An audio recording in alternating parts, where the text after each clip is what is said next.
Hello students, today we discuss about the telescope. हमने हमारे last topics में पढ़ा था कंपाउंड माइक्रोस्कोप के बारे में, सिंपल माइक्रोस्कोप के बारे में।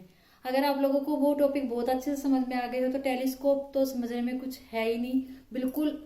अगर आपको अच्छे से समझ में टेलीस्कोप तो आप लोगों को बहुत इजी समझ में आ जाएगा। डेट्स मीन कहने का मतलब यही है। टेलीस्कोप टेलीस्कोप होता क्या है? फार फार का मतलब बहुत दूर दूर जो ऑब्जेक्ट्स होते हैं उनको देखने के लिए जो भी टेक्निक लगा लीजिए, मशीन लगा लीजिए, यूज की जाती है, उसी को टेलीस्कोप बोलते हैं। एक तरह से टेलीस्कोप जैसे कि लगा लीजिए आकाश में सितारों को देखने के लिए यूज की जाती है, वही सिस्टम है। इसमें भी फार के ऑब्जेक्ट को, ऐसा ऑब्जेक्ट जो हमें पता ही नहीं कहाँ रखा है, मान लीजिए वो कोई इनफाइनाइट पे है, तो उसके ऑब्जेक्ट को देखने के लिए जो टेक्निक यूज की जाती है वो होती है टेलीस्कोप। अब इसमें जो हमारा ऑब्जेक्टिव लेंस हम लेते हैं वो उसकी जो हम अपर्चर है जितनी ज्यादा लेंगे हमको उतना ही ज्यादा फायदा होगा। क्यों? क्योंकि जब लाइट किसी बहुत दूर के ऑब्जेक्ट से लाइट किसी लेंस के ऊपर डलती है तो क्या है, ये जरूरी नहीं है कि छोटा सा अगर हमारा लेंस है कोई, उसके ऊपर कंप्लीट लाइट पड़ सके, यानी कंप्लीट लाइट उसकी इसके ऊपर फॉल हो सके। तो अगर हम इसका अपर्चर बढ़ा देंगे तो क्या होगा, मोस्ट प्रोबेबिलिटी ये रहेगी कि जहाँ ज्यादा लाइट उसकी हमारी लेंस के ऊपर डले, जिससे क्या हमें इमेज अच्छे से ऑब्टेन्ड हो। भाई इंटेंसिटी वाली बात आ जाती है इसमें। चलिए स्टूडेंट्स, सबसे पहले हम इसका रे डायग्राम समझते हैं। इसमें क्या है, सेम वैसे ही जैसे कि हमने कंपाउंड माइक्रोस्कोप में लिया था, एक ऑब्जेक्टिव लेंस है, एक हमारा है आई लेंस।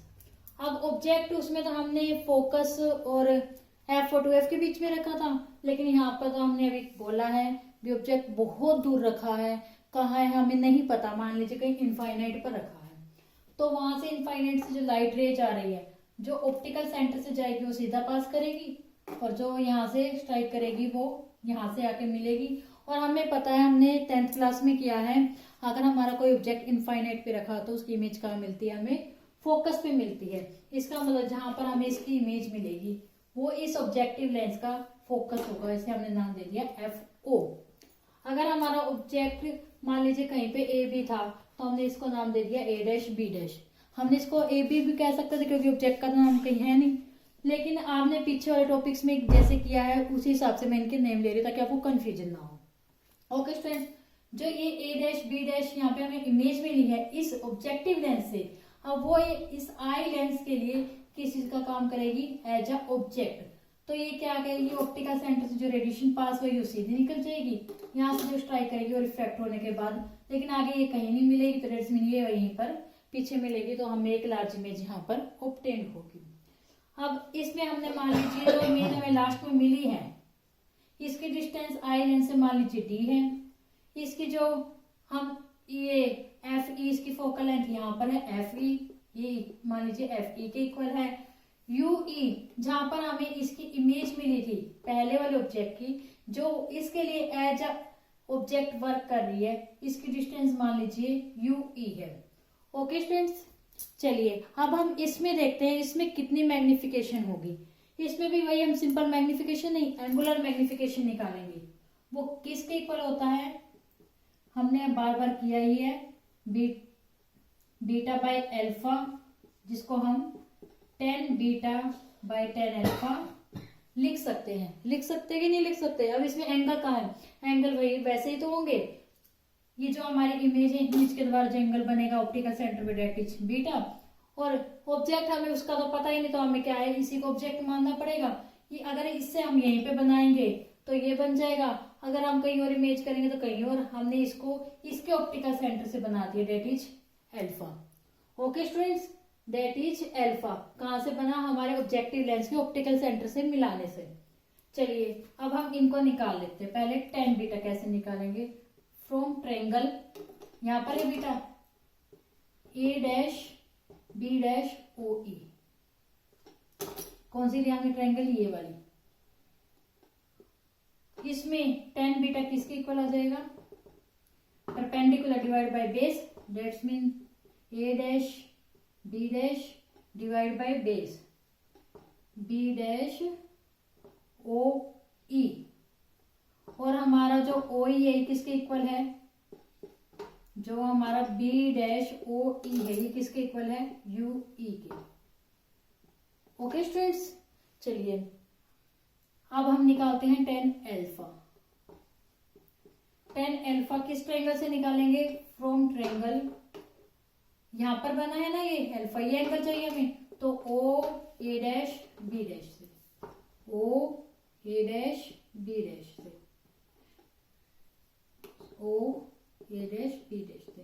तो टेन एल्फा किसके इक्वल आ जाएगा, वही परपेंडिकुलर बाय बेस, जो ये ट्रायंगल है ये वाली, अब हमारी ये लिया है ना हमने, इस ट्रायंगल में परपेंडिकुलर क्या है, वही ए डैश बी डैश, और base that is O B dash.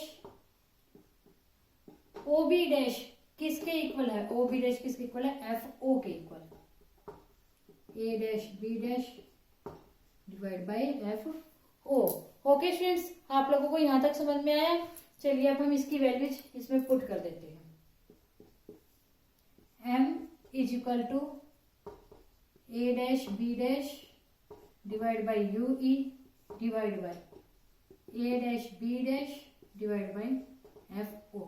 ये तो क्या होगी, कट जाएंगे, तो ये किसके इक्वल आ जाएगा हमारा, m आ जाएगा हमारा किसके equal, F O divide by U E. Okay students, I hope आप लोगों को यहाँ तक अच्छे से समझ में आ गया होगा।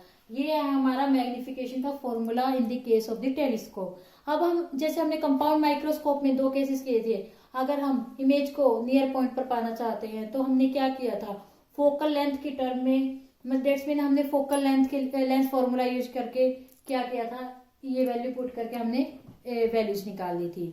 और अगर हम इनफाइनाइट पे पाना चाहते हैं तो हमें ऑब्जेक्ट को कहाँ रखना पड़ेगा, फोकस पे रखना पड़ेगा। इसका मतलब यू ई और एफ ई को हमने इक्वल लेकर वैल्यू पुट करेंगे। चलिए करते हैं अब। एक मिनट बच्चों, मैं इसका फॉर्मूला यहाँ लिख लेती हूँ, M is equal to F O बटे में यू ओ।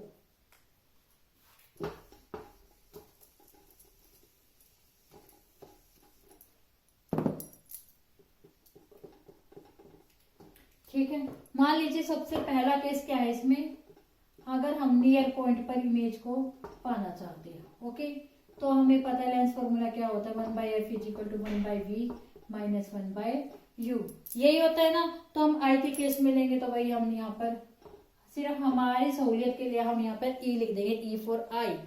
चलिए यहाँ पर वैल्यू पुट कीजिए,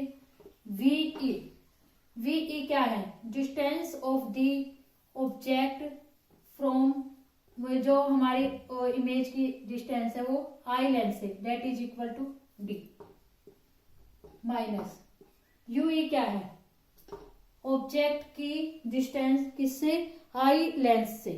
हमने इसको कोई और नाम नहीं दिया तो हम इसको यू ई ही रख लेते हैं। अब ये दोनों क्या है, लेफ्ट हैंड साइड में, तो हम इनके आगे माइनस के साइन लगा देते हैं। तो ये किसके इक्वल आ जाएगा, 1/f plus 1/d is equal to 1/ue। ठीक है स्टूडेंट्स, ये वैल्यू हम क्या करेंगे, इसके अंदर पुट कर देंगे।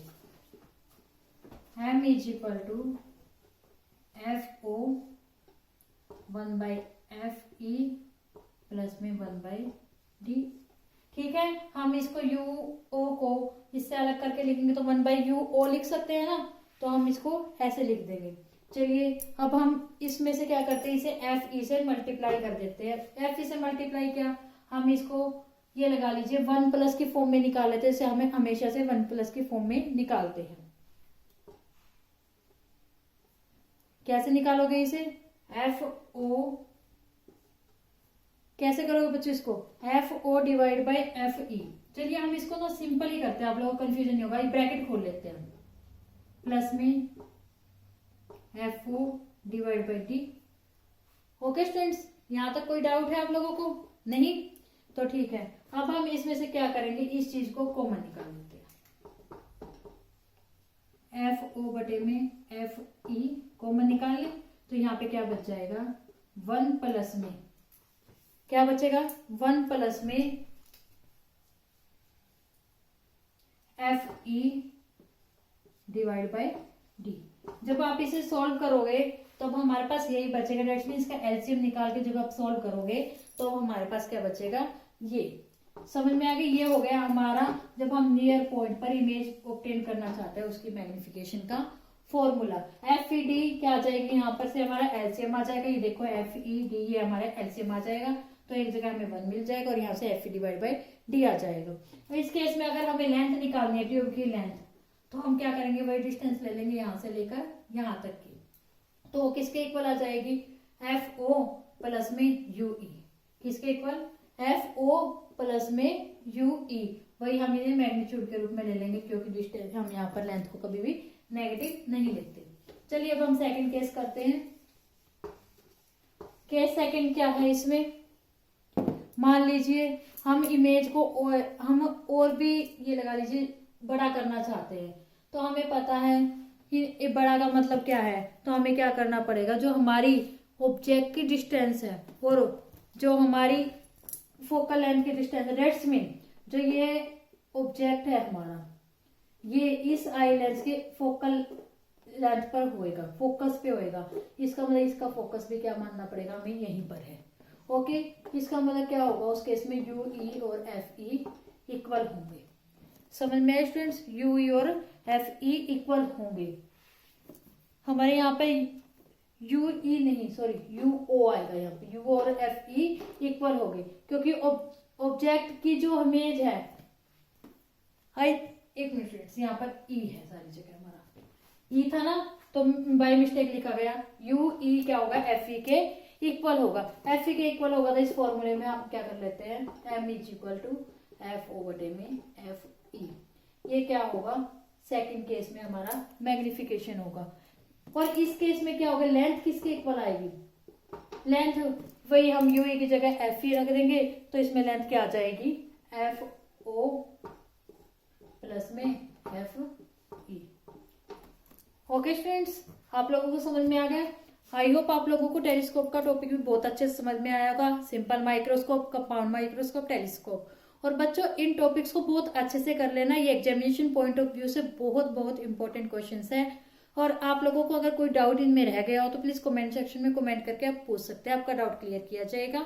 और प्लीज आप लोगों को हमारी आज की वीडियो कैसी लगी ये हमें कमेंट सेक्शन में कमेंट करके बताना। और हमारी वीडियो को लाइक कीजिए, शेयर कीजिए, सब्सक्राइब कीजिए और बेल आइकन को दबाइए ताकि आपको हमारी आने वाली नई वीडियो के नोटिफिकेशन मिलते रहे। Thank you.